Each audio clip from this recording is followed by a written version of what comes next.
Welcome to MotoMouths, the podcast for MotoGP, motorsports, and more. I'm your host, Zoe, and that man has no dick. I'm your other host, also named Zoe, and I didn't know we were coming this strong right out of the gate. And yeah, I guess all I have to say is this emperor has no clothes. Yeah. Yeah.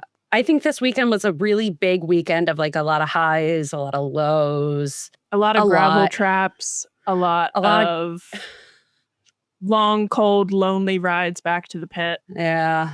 A lot of fire. Yeah, a lot of fire. We'll get into it.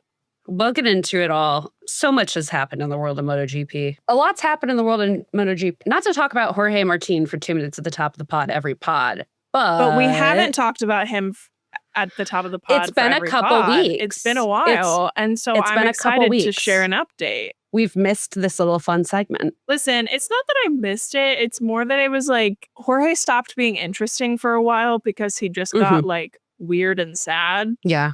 And desperate in like a not fun way. And all I have to say to that is we're back. We're back in business. He's still weird and sad and desperate, but we're back. Oh yeah, but we're back. It's now entertaining. You know what? Distance does make the heart grow fonder. Yes. So what's going down with Jorge Martin? Okay, here's the thing about Jorge Martin. Not that much has changed per se with Jorge and what he wants, which is still he wants to leave Aprilia and go somewhere else and take his talents somewhere else. This is still remains the case. However, there was a kind of major flag on the field, I guess, if we're mixing metaphors here.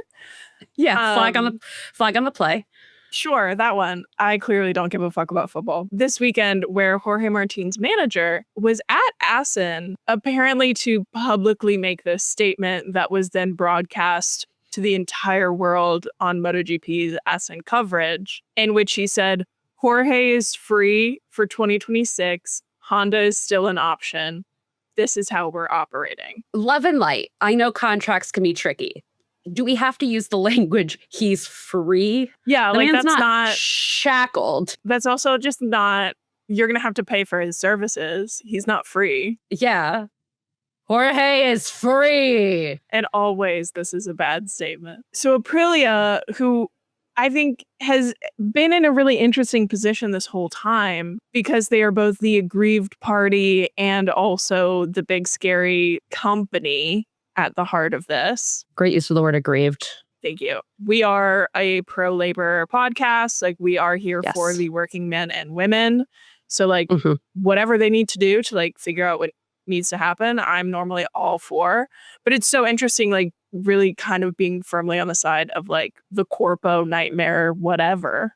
In this case, Aprilia is not having it. They're not having it. They haven't been having it the whole time. And essentially said over the course of this weekend, lawyers are now involved. Yeah, lawyers are involved. They've been involved the whole time. Let's not lie to ourselves. But now they're really involved. Now they're involved in a way in which, they're involved. Now they're not the stepfather, they're the father that stepped up. Correct. This is the dad bringing you to your soccer game that your mom met 3 weeks ago. Yeah. Glad we're all on the same page, right?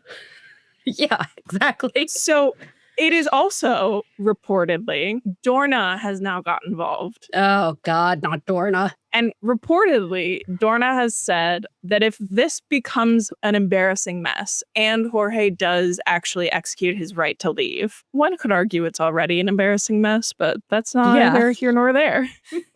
If all of this ends in Jorge actually leaving and it becoming a bigger mess than it already is, Dorna has apparently quietly mentioned that they have the ability to not recognize his entry into the sport as a whole. If they decide that they don't want him representing the sport, they can make that decision. And they can say, we don't recognize you as an entry into the season of our entire sport ecosystem. Dorna is the angry mother who has just taken your bedroom door off the hinges, Jorge. Dorna said, you guys are beefing. I don't care who's fucking right. No dessert for anyone. Nope. So that's my God. Like, it's ominous. The optics of this, which is one, Jorge Martin, I think from day one of this whole situation, is losing the PR war and has always been losing the PR war. Aprilia somehow, and I believe this is because they haven't really said much publicly, has maintained their position as the aggrieved party. from a PR perspective. Right. It is insane to have Dorna coming in with a steel chair right now that they're not even saying they'll do, but like having that, like there's a steel chair just off stage. Yeah. Just off stage behind a curtain, and everybody knows it's there, but no one can see it. You can see the shadow. It's there. There's a stage manager right there pointing at it. Crazy.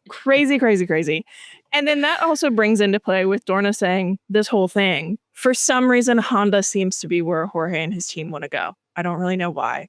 That's a whole other issue. Okay. I think it has something to do with money, but who the fuck knows? There's no way Honda gets anywhere near this guy. If one, he's in the middle of a legal battle, and two, Dorna has made this reported threat real. There's no way. This whole thing just keeps getting worse and worse. Like it keeps snowballing. Oh, and you want to know the craziest part? Please tell me. Of a series of crazy updates I just gave you? Jorge's manager this weekend was apparently telling Spanish news outlets that if this goes to court, they know they're not going to win it. Oh my God. So why are you doing this? Move in silence. After, I would say, maybe a month of quiet about it, everything that happened this weekend, I'm like, what the fuck is happening? It's a comedy of errors. It's nonsense. Correct. Shakespeare would cry if he could write a tragic comedy like this. And on top of all of this, this is like the D plot storyline of the weekend. Right. You know what the C plot is this whole weekend? Bez absolutely fucking slaying. He had a great weekend. He always has a great weekend when Jorge Martin starts some shit. Always. Last time this happened, he won in Silverstone. Yeah, why? Honestly, I'm like, Jorge, please make it more messy. I would like Bez to have a good season. So yeah, don't really know what's happening next, but it sounds like this is going to court. Jorge is supposedly coming back sometime after this Assen ring. Here is something that's been floating around, though. What's floating? Apparently, some people think that Jorge legitimately thinks the bike is cursed. This is not founded on anything. But like, if you think about it, every single time he has gotten on this bike, he has hurt himself massively. Yes. I think the bike is cursed. You know why it's cursed? Why is it cursed? Because he's running the number one. We've said it since day fucking one. It's because he's running with the number one. No one's ever going to run it again. No. Like, you know how every few generations, and this is happening now, like, super unfortunately, people have to be like, wow, like, what if polio wasn't actually that bad? Because they've lived just long enough that no one who actually to forget about it. Polio. Right. That's Jorge Martin with running the number one. It's been too long. It's been too long since somebody ran with the number one and suffered. And now we are seeing the effects. Sad exclamation point. Yeah, crazy. You know what? On some level, Jorge Martin, I'm charmed. I think I like you less than I ever did. Yeah. I'm still charmed in some way. He's an enigma to me. I love mess, and this is so messy. It's so messy. And for no reason is it messy. It did not have to be this messy. Right. But it was. And so here we are. Beautiful. Let's talk about Assen now that we've spent minutes talking about Jorge Martin. Should we start at the very beginning, though? I know we have a lot to talk about, but can we talk about very, very, very first Alex Marquez putting the ass in Assen? Oh, yeah, we can talk about that. You know what? I totally forgot about that. Ow! I don't know. Gresini, I think, is one of the few teams doing social media really well, but not because they have like the playbook of how teams do social media locked and loaded. Gresini is doing really well because they like pick a theme for the season and then they create a lot of social content based around that theme. Last year when Mark and Alex were on the same team, they did like movie posters. So like every weekend there was like a movie theme that they would like recreate posters for coming up for the race. This year with Furman and Alex, the theme is music. So they've been doing a lot of album covers reimagined with Alex and Furman. This week, Alex was the star of the show for Gresini's social theme this weekend, where they parodied the album cover of the Strokes album, Is This It? In which the album cover is I would say, tasteful nude of what looks very tasteful. Yeah, of someone leaning over and it captures their ass, which is why they chose this for Assen, with a gloved hand kind of resting on the back of their hip. Gresini went and recreated that with what is confirmed to be Alex Marquez's real life ass. And then posted it on the World Wide Web. Yeah. And then in the comments of one of their posts, someone was like, oh, like, do we get a behind the scenes video of like shooting this? And Grazzini, their social media admin, goes, oh my God, yeah, we have it linked right here. And links to the Grazzini OnlyFans page. OnlyFans! Which is like hysterical and kind of like, holy shit, until you realize that there's an OnlyFans team in Moto 2. F1 could never. No, like F1 could never, ever. So that was a great way to kick off the weekend, I think. No, and it was so funny because even on Twitter, people who were like F1 fans were like, what the fuck is going on in MotoGP? And so legitimately, I do think it kind of caught people's attention in a way that MotoGP has kind of struggled to do. It was giving Kim Kardashian break the internet. Right.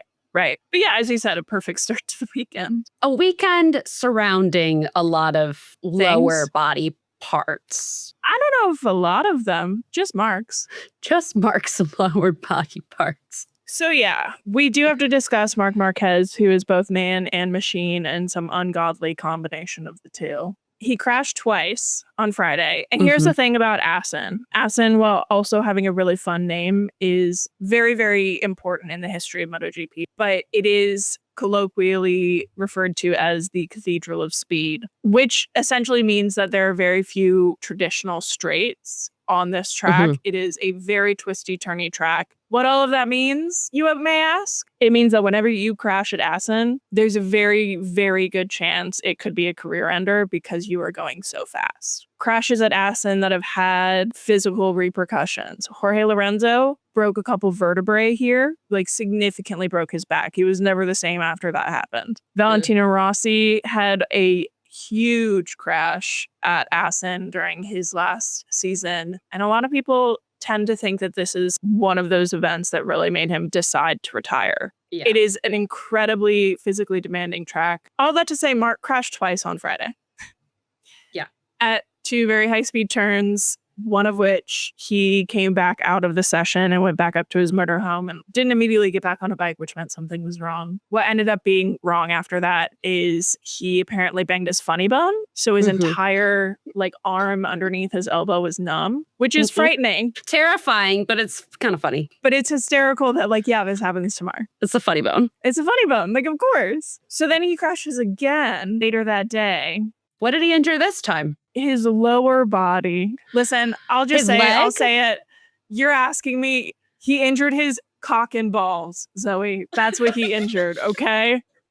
He got a penis concussion. You know what the crazy thing is that I realized after this weekend? Because like I was asking this question and I was not alone. They don't wear cups. What? That's why all of this happened. What do you mean in the... I don't know. I don't... listen. What do you mean? What do you mean? What do you mean they don't wear cups? What do you mean? What do you mean? Okay, I don't want to generalize, but like all I can say is Marc wasn't wearing one, I'm pretty sure. And that's why his dick concussion was so bad. Listen, okay. Why do they not wear cups?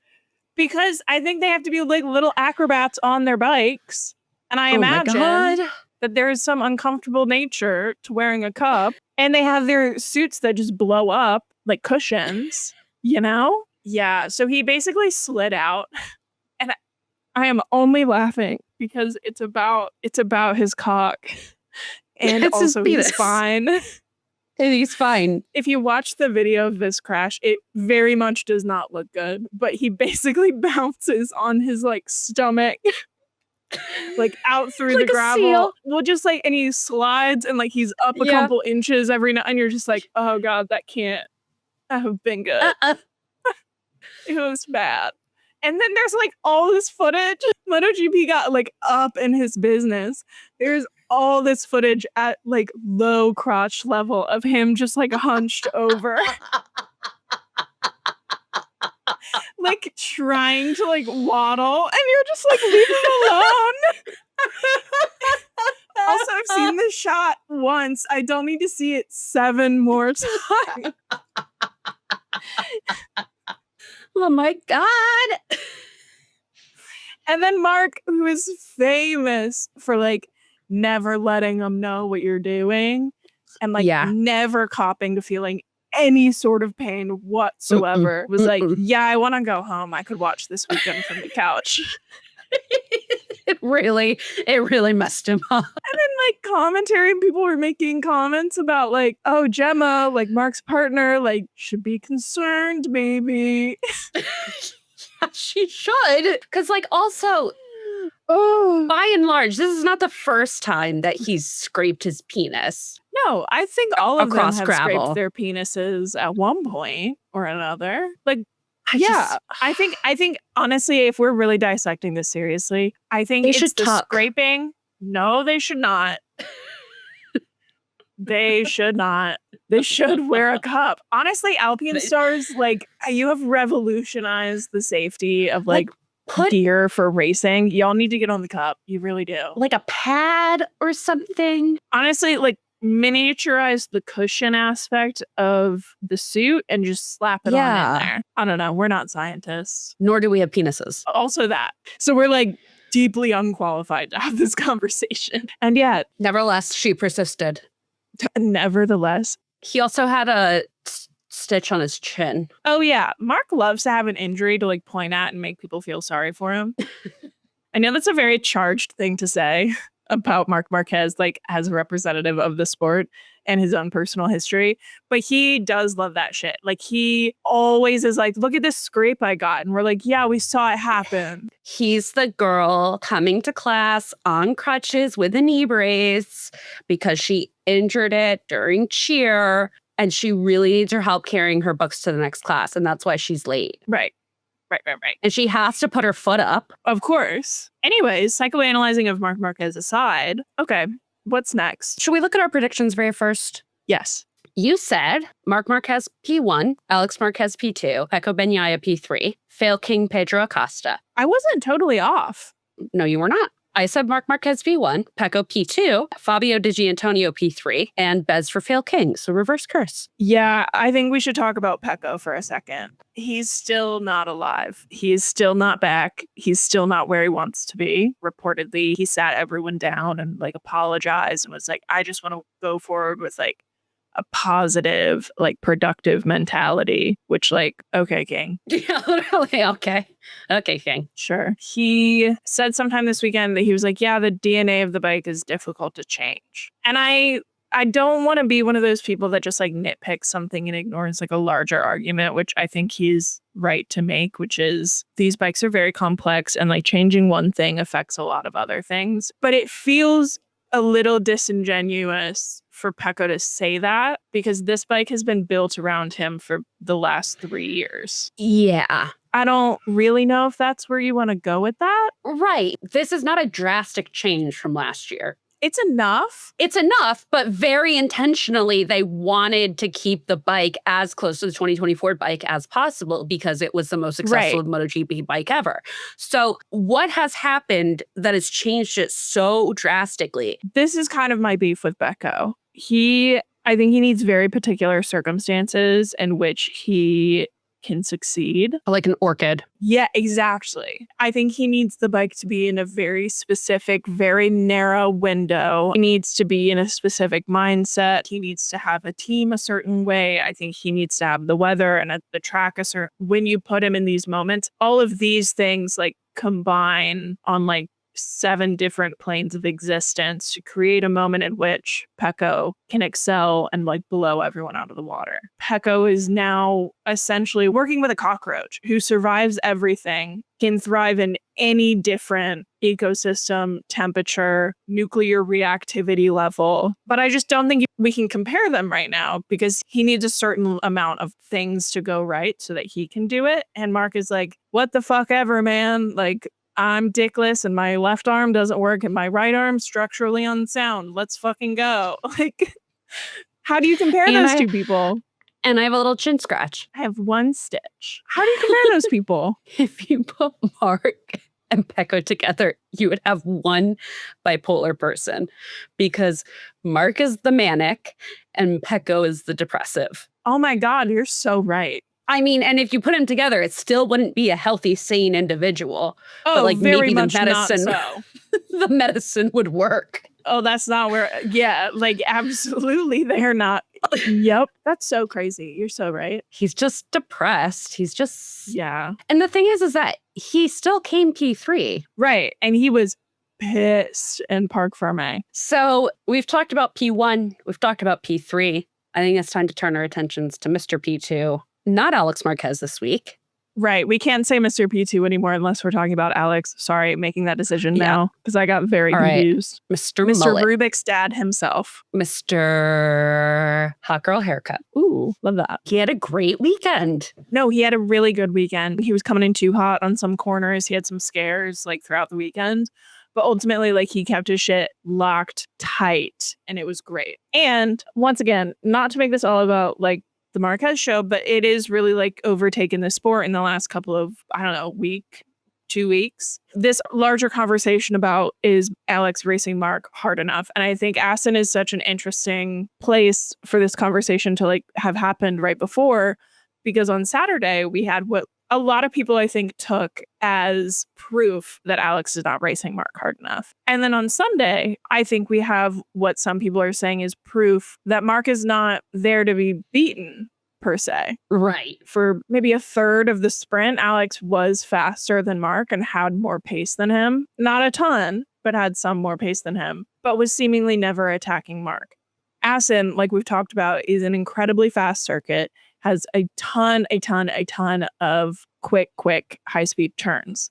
The way the track is set up is a dream if you are capable at defending, which Marc is. This is one of his skills. He is so good at defending, and he knows that he's better at left-hand turns than right-hand turns. There's a very long left-hand turn that then goes into a very quick set of chicanes, and this is where Alex is very strong, those chicanes and the turn right after it. Marc is very strong at the left-hander before. So what ends up happening is that every single time you get to this part of the track in which Alex is like, great, I'm getting set up for a series of turns that then leads me into the best opportunity I have to overtake Marc, and I'm faster than him. Marc slams down like 2 or 3 tenths during that long left-hander, which then means he has the best entry and then can set himself up for the better exit to defend. Here's the issue. So much of the track is like that, where all of the best opportunities to overtake, by some fucking grace of God, Marc is really good at the stuff that comes right before it, and then is also really good at making sure that no one else can set up to overtake him through that. Which then means you have Alex, who is technically faster than him, in a position where he's like, the only way I have to overtake safely isn't going to work. The only other option is to essentially like commit harder than the person I'm overtaking and bully them out. Marc is never going to let that happen. So then in what world does it make any sense for you to try and out-confident the con man that Marc is and then crash out? Right. Which is the exact calculation that Marco Bezzecchi did for the entire 26-lap race on Sunday. What these riders have realized, and I think that the media needs to realize real quick, is that this is a season where they are not racing for P1. They are racing for P2 and P3 and to get as high up as possible. P1's taken unless some dramatic circumstance changes. I totally think you're right. People have said this a lot where the season doesn't have a story. And it's like, first of all, that's false. The story is Marc Marquez. You guys just don't like it this year. That's fine. Yeah. But there is a story to this in the sense of like, I don't know. I don't want to get like too romantic about it, but this is the last alien and everyone here is having to deal with the fact and race knowing that they can't make up that distance right now. The riders around him are realizing that they have to work smarter, not harder. You have to fight crazy with crazy. Like, sorry, like we are fully coming back to the Barney Stinson like hot crazy scale. You have to fight crazy with crazy. And no one's meeting him there. And that's kind of sad. Can anybody meet him there? Right. Great question. All signs point to no. I think at the end of the day, it's why are you extending energy to accomplish the unaccomplishable? They wouldn't. It's not smart. It's not smart racing. I love that. That's such an interesting take. And like I can't talk about it anymore because we're going to talk for 2 hours about it. Last thing I'll say about Bez, he crashed on the cool down lap. He got too happy, too excited. I love him so much. He's too excited. God, I'm so happy he's like back. I hope he's back.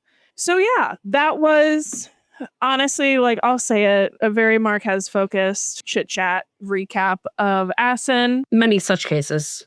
Honestly, many such cases. Also, I'm biased. I won't apologize. We didn't claim to not be biased. No one's saying this is a Pedro Acosta podcast. All right, so looking forward to the rest of the calendar. We are off for MotoGP. I guess they're celebrating the 4th of July. Wow, guys. Didn't know you loved American independence. But we're off until the weekend of the 11th for MotoGP when we go to the Sachsenring, which I do love and is like such a fun track and such a fun atmosphere even just to watch. So getting excited for that, but we won't do predictions this week. We'll do it next week. I think that brings us to the great wide world of motorsports. There was a race in Austria today, and I know I say this a lot about F1, but was there? The vibes this weekend were so rancid and cursed. Again, Fork Fountain Kitchen. I think it's very hot and sexy of Daniel Ricciardo, not just to curse the Red Bull second seat, but to curse the Red Bull ring. Honestly, just the whole sport. Just the whole sport. He is haunting the narrative in a way that I find so sexy. Like, okay, haunt me while you're at it. He does. It is really interesting because I do feel like a lot of things I'm seeing, and again, I'm biased. I'm not a McLaren girl. I will never be a McLaren girl. If you do see me saying nice things about McLaren, that means I've been eaten by the pod people. So I understand that I'm in a bubble of my own internet experience. But like the more and more the season goes on, the more and more I'm seeing people talk about how something feels like off and bad. And I'm like, oh, yeah, welcome. Yeah. You know it's fucked up when famous Daniel Ricciardo hater, Karun Chadhawk, says, oh, Karun, Red Bull has not been good since Daniel left for Renault on Sky Sports. Which is an insane thing to say after 2021 through 2023. But a correct thing to say. Let's start here. Red Bull ring was literally on fire. And like not in a fun way. Oh, the grass again. This is multiple tracks now that grass has spontaneously combusted during this F1 season. If that is not evidence of a curse, I don't know what is. I think it's also global warming, but I love the curse theory. You know what else was on fire? What? Carlos Sainz's car. Might as well happen. He didn't even race this weekend. No one raced this weekend. Nothing happened this weekend. This weekend sucked. Okay, well, tell me about it. Okay, so first of all, everybody fucked up everybody's qualifying. Qualifying was fucked. And it's so interesting because when you watch commentary coverage for quali, everyone gets so mad when people like tattletale on each other for impeding. And I get it. Listen, like I hate when drivers complain a ton, but then it turns into situations like these where it's like, oh, so everyone's fucked. Like no one's happy. So what are we doing here? Why are we embarrassed? Everybody was fucked in quali. The race start, it was foreboding when the F2 race resulted in a car literally on top of another car upside down. That photo is crazy. It's bonkers, but it was foreshadowing. This was a weekend of foreshadowing. What happened? Nothing happened. Everybody crashed at the beginning and then nothing happened. I think you should write a blog and cover the sport in 2 sentences. Well, we know something big happened on turn 1. Yes. Kimi, unfortunately, hit and took out Max Verstappen.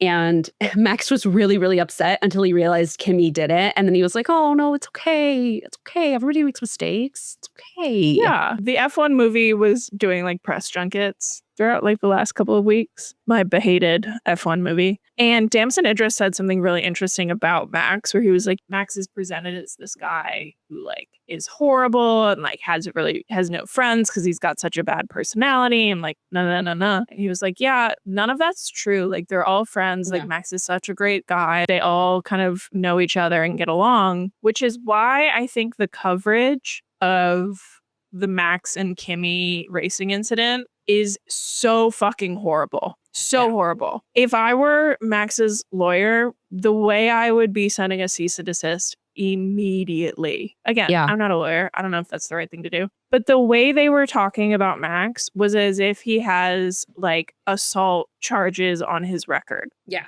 the way they were talking about Max and Kimi, saying that Kimi is afraid to get out of the car because he knows that Max is mad at him. Max is the first person, has repeatedly over the course of years been the first person to say, we make mistakes, rookies make mistakes, and it's all just racing incidents. And it's going to be fine. He is the first person to forgive and forget when Checo and when Lando Norris say fucking insane out-of-pocket shit about him. He does not care. So for them to imply that Max is going to roll up on Kimi and like have a physical my blood was boiling. With Kimi? My blood was boiling. It's just embarrassing. It's embarrassing for the sport. And it wasn't even on Sky TV. It was F1's coverage. It's embarrassing. It is. Because then you have Max being the person saying, he's a rookie. These things happen. The sport itself can't even take their thumb out of their ass and deal with it. And you know what? Max was extremely level-headed this weekend in a variety of circumstances that I think he should have been allowed to go batshit. First of all, GP wasn't there. GP had a family emergency and was not there. This is the first time Max has ever was supposed to race without GP and didn't because he can't. Like the universe wouldn't let him race without GP. He has taken pole at the last 4-5 of these races in Austria, won 5 of them in Austria. And where does he qualify? P7? Yeah. And Yuki had such a bad weekend this weekend too. That was embarrassing. It was sad. It was a terrible, terrible weekend for Red Bull. At the Red Bull ring. At the Red Bull ring in front of all of the Red Bull bigwigs. Diedrich Mateschitz is rolling in his grave. And has been. And has been. At this point, he rolled so long and so hard and so fast. Dude is orbiting in space. His grave is digging to the center of the earth. The centrifugal force is off the charts. It's rough. It's rough. And Red Bull has really only made their own bed, like repeatedly in so many different ways. The other notable things that happened in this race were Franco Colapinto got a penalty for forcing someone off track. I mean, I think Carlos Sainz caught fire. Alex Albon randomly had to retire and nobody knows why. And Williams, all they said was like, we have to investigate it further. Okay. CIA circa 1984. Jesus. There were a couple of things I want to talk about. One, Oscar Piastri's championship lead is now down to 15 points. Why do you want to talk about that? I think everyone at McLaren should be jailed for many reasons, including this one. So hate that. I will say the one shining moment in all of this for me from Sunday is the Ferrari 3-4 with a Charles Leclerc podium in which he genuinely looked like he had like rediscovered the concept of joy. Yeah. A thing he thought he would never see again. And I will say that like my cold dead heart warmed a little bit. And it was nice to see Lewis doing well after like he's had not a great series of weekends. It's been yet another weekend of Lando Norris not knowing how to drive and having his race engineer coach him through every single moment of the race, including reminding him to hit the apex. At a certain point, if you're his engineer, the way I would be like striking for a raise, because Lando clearly can't drive without him. So this is the most secure your job will ever be. Get your bag. And then also they're telling Oscar that he can't race Lando. I know. I can't believe he still is listening to this. He's going to lose the championship because he's rolling over from McLaren. It's so embarrassing that papaya rules only apply to Lando in the lead. It's embarrassing. Here's the thing, though. This isn't a new idea. They never should have implemented them. No, of course not. In the first place. They're stupid. Because the thing is that they're like, oh, well, when we have a championship leader, like we need to prioritize them. Here's the thing, though. You have two. Yeah. And I think leaving that rule of when we have a championship leader, we'll prioritize them so broad has now put them in this position where they're picking favorites. And it's very clear that Lando Norris is their favorite right now. I don't understand why. They've backed themselves into this corner where they're trying to use this idea of like, well, Lando is still technically, if he does really well this weekend, he could lead the championship. He could be the championship leader. So we have to support him trying to do that. Why would you not support the guy already in the championship The guy lead? already in the championship lead is your guy. That's your man. He's wearing that fuck-ass orange. So it's this like weird, I don't know like what kind of mental gymnastics they're doing because it's batshit fucking crazy. It's mental health. It's mental health. You're so right. I'm so sorry. That's on me. Like I should take some time away to like listen and learn. It's mental You're health. so right. It's mental health. So yeah, it's a bummer. Like I honestly feel like, I don't know, man. Like this season has just felt so lackluster. Marc Marquez has no dick and Lando Norris has no dog. I'm starting to think Oscar doesn't either. Babe, the whole grid is dogless. There's Max, and he went home early. He went home early. He went home early to his dog. And Fernando Alonso was just there for the love of the game, which, you know what? When you're that old, that's fine. And he's so hot with that mustache. I can't say that enough. It was very sweet to see him congratulate Gabby on points. That was very cute. Gabriel Borletto, driver of the day, also got his first points. Double points for Sauber. No, like maybe I'm going to be a Sauber fan now.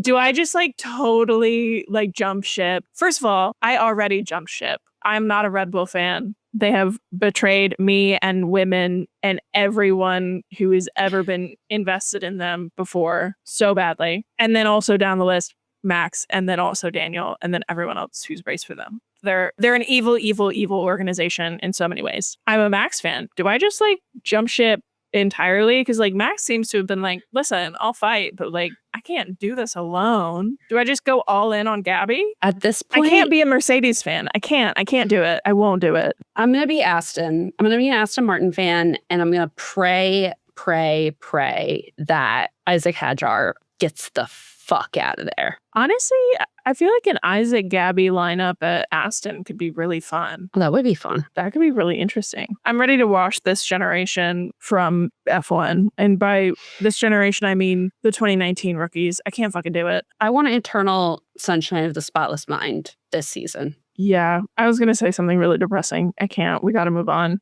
We're not even at summer break yet. I know. Very quickly, let's look at our predictions. You said Max Verstappen P1, Oscar Piastri P2, correct? Zoe, you didn't wait. Zoe, you said Max Verstappen P1, which is not right, but you did say Oscar Piastri P2 and Charles Leclerc P3. Wow. What? Okay. Am I an Etsy witch?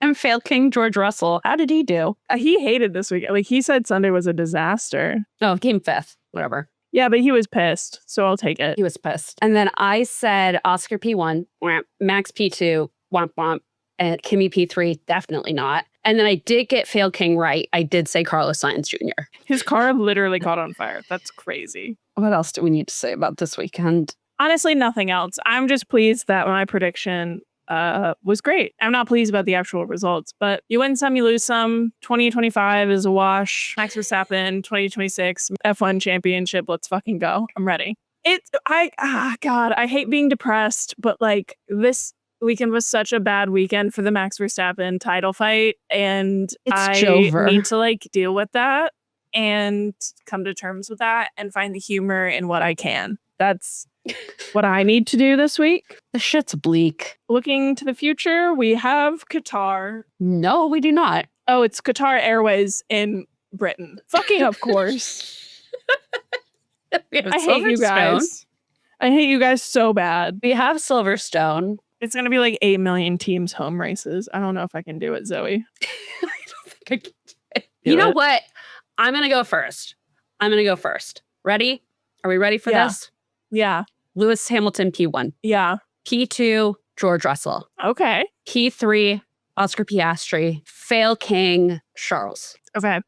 Actually, yours is kind of similar to mine. I was also going to go with the Lewis P1 just because why the fuck not? At this point, why not? At this point, I have to find my joy somewhere. Lewis P1, Oscar P2. I'm going to go with the Charles Fail King, because he always has a good weekend and then immediately follows it with a bad weekend. And then P3, fuck it, Fernando Alonso. Love it. It won't happen. But again, I need to find joy somewhere. I think that brings us to the grid as ... which for the uninitiated is a point in our podcast where we categorize a handful of riders and drivers from across the great wide world of motorsport as a person, place, thing, idea, in honor of heading to Silverstone and American independence from those fuck-ass British. I say we do food items you find at a 4th of July barbecue. Ooh, okay. Now I'm just hungry. Would you like to go first? I would love to go first. First, and in no particular order, Marco Bezzecchi is like the perfect, like messy barbecue sandwich covered in coleslaw and barbecue sauce on like a Hawaiian bun. Yeah. Alex Marquez, grilled watermelon. Ugh, yes. Right? Right. A little sprinkle of salt. Right. Yes. Maybe some tahini. Ugh, delicious. Yeah. I nailed it. Oh, that's so good. Max Verstappen, rocket pop. Oh, yes. Absolutely. George Russell, baked beans. Yeah. He'd be like, wow, these are really good, actually. It's like, yeah, we put bacon in them. Can I give a bonus? Yeah, please. Kimi Antonelli is like grilled corn on the cob, but the kind where someone has to come over and cut it off the cob for him. Yeah, so it doesn't get stuck in his braces. Yeah, because he's a child. Marc Marquez. Yeah. Weenie. He's a hot dog, yes. He's a weenie. Fernando Alonso is vinegar-based barbecue sauce. You're so correct about that. Thank you. Lance Stroll, kosher all beef hot dog, baby. Yep. Marc Marquez is a pork hot dog. We must clarify. Oh, yeah. He's Spanish. Paco Bagnaia is like the perfect, most geometrically sound square of cornbread. Can I actually back up? I think you're incorrect. Paco Bagnaia is a tuna noodle casserole. See, this is where our experiences differ. I've never had that at a barbecue. I don't know what that is. And honestly, like I don't want to. Like tuna noodles, noodle salad? No. That's horrid. No, it's like a pasta salad. With tuna? Yeah. There's more to life. It's delicious. Agree to disagree. I'm going to have my mom make you some. I'm good, thank you. Please don't. But don't tell her I said that. Yuki, strawberry shortcake. Oh, yeah. And just to be clear, strawberry shortcake on a biscuit. All right. That brings us to the end of our podcast. Sure was a weekend. We'll be back next week to talk our predictions for Sachsenring, review Silverstone, probably bitch and moan more about the 2025 season. All our favorite things. So much more. Make sure to like, share, comment, rate, subscribe, review, any and all of the above to help boost our podcast. Share it and help it grow. We really appreciate it. We love it. And make sure to come hang out with us on Instagram, TikTok, Threads, YouTube. We have a lot of fun over there. And let's keep chatting soon. See you next time. Okay, bye. Bye.